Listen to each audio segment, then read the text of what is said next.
বন্ধুরা, আজ সন্ধ্যাবেলা আমি ছানা ফ্রাই করব। ছানাগুলো আগেই ভিজিয়ে রেখেছি, 5-6 ঘন্টা ভিজিয়ে রেখেছি। সকালবেলা ভিজিয়ে নিয়েছিলাম। এবার এগুলো তুলে নিলাম, জল থেকে ভালো করে ধুয়ে তুলে নিলাম। দুটো বড় পেঁয়াজ টুকরো টুকরো করে কেটে দিয়েছি। কাঁচা লঙ্কা একটু বড় বড় টুকরো করে কেটে দিয়েছি। পরিমাণ মতো নুন, হলুদ গুঁড়ো,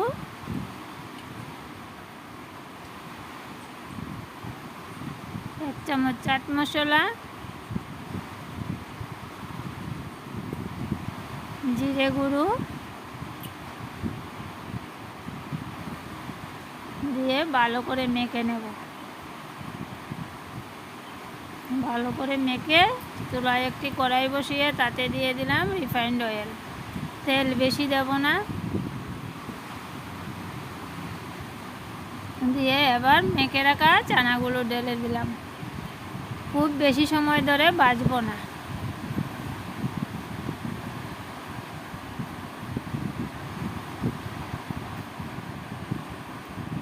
তারপর চানাগুলো নামিয়ে একটা বাটিতে নামিয়ে,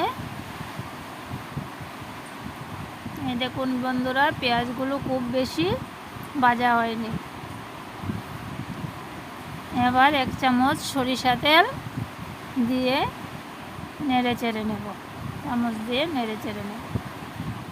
এবার এক টুকরো লেবুর রস উপর থেকে দিয়ে দেব। ব্যাস, তৈরি হয়ে গেল আমার ছানা ফ্রাই। একবার বানিয়ে সন্ধ্যাবেলা খেয়ে দেখবেন বন্ধুরা, দারুণ।